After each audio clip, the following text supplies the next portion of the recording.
नमस्कार। हम सभी पर महाराज जी का आशीर्वाद और बजरंगबली जी की कृपा सदैव बनी रहे।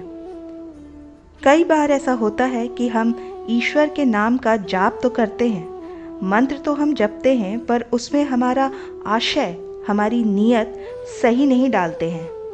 तो उससे होता क्या है कि नाम जप या मंत्र जाप करते समय जो कुछ भी हमारे मन में चल रहा होता है, जो भी विचार हम उस दौरान सोच रहे होते हैं, उसी के अनुसार हमें फल प्राप्त होने लगते हैं। तो आज के इस अंक में हम जानेंगे कुछ ऐसी महत्वपूर्ण बातें जिनका नाम जप करते समय अगर हम ध्यान रखें तो हमें अपने मंत्र का, अपनी साधना का, अपने जाप का इच्छित परिणाम प्राप्त हो सकता है।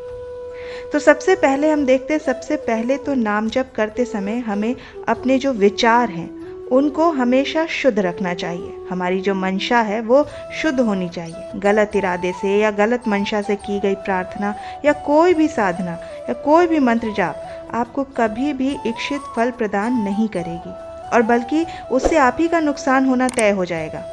कई लोग होते हैं, आप देखेंगे कि मंत्र जाप या पूजा साधना कर रहे होते हैं, परंतु मन में उनके किसी और के प्रति कुंठा भरी होती है।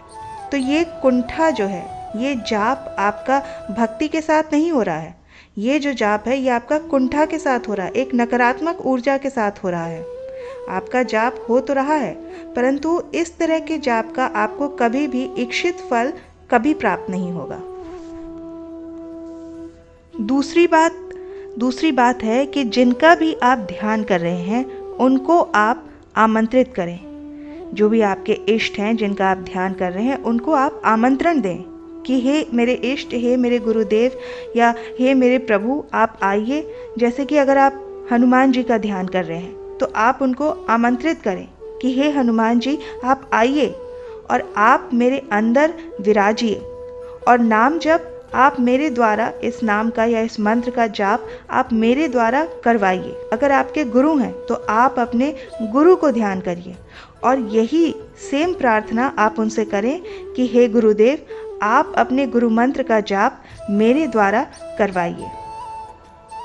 उसके बाद जो भी नाम या मंत्र का जाप आप कर रहे हैं उसको आप जाप करते समय अनुभव करें। अब अनुभव कैसे करेंगे? जब भी आप नाम जप कर रहे हैं तो आप ऐसा सोचिए कि आप उन ईश्वर को देख रहे हैं।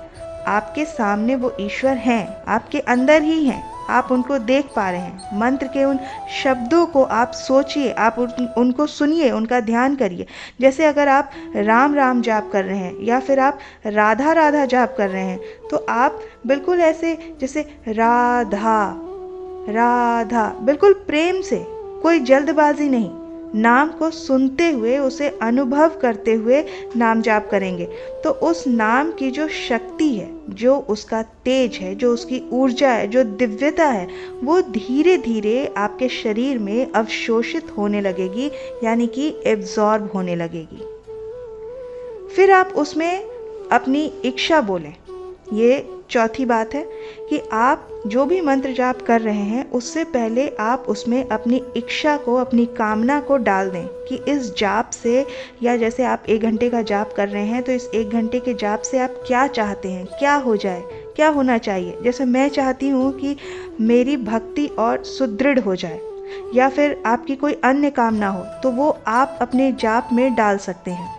पर ये ध्यान रखें कि जैसे 2500 इच्छाएं न डाल दें, कोई भी 1 या 2 इच्छा ही बोलें कि आज के इस जाप से मेरा ये वाला कार्य बन जाए, मेरे इस 1 घंटे के जाप से मेरी ये कामना पूरी हो जाए, या उसमें मुझे सहायता प्राप्त हो जाए।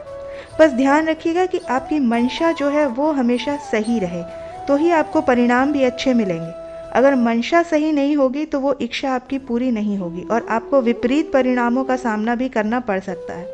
तो इस प्रकार से जाप से पहले आप अपनी इच्छा भगवान को बता दें कि इस कार्य के निमित्त मैं ये जाप कर रहा हूँ, और फिर जाप के आखिर में भी आप प्रार्थना करें कि हे प्रभु, इस अमुक कार्य के निमित्त किया गया मेरा यह जाप आप स्वीकार करें। अब पांचवी बात यह है कि आप अपने इष्ट को, जिनका आप नाम जाप कर रहे हैं, जिनके मंत्र का आप जाप कर रहे हैं, उनको आप अपने अंदर अनुभव करिए कि वो आपके अंदर विराजमान है और आप स्वयं उनके ही अंश हैं। आप और आपके जो इष्ट हैं वो अलग अलग नहीं हैं, वो भिन्न नहीं हैं। जैसे हमारे इष्ट महाराज जी हैं तो मैं ये अनुभव करती हूँ कि श्री महाराज जी ही हमारे अंदर विराजमान हैं और मैं उनसे भिन्न नहीं हूँ और मेरे द्वारा स्वयं महाराज जी ही जाप कर रहे हैं। इसमें कोई अहंकार वाली बात नहीं है, क्योंकि देखिए मनुष्य जीवन का क्या ध्येय है? मनुष्य जीवन का तो ध्येय ही ये है कि हमें अंत में ईश्वर से एक रूप हो जाना है। तो ये उसी की एक शुरुआत है।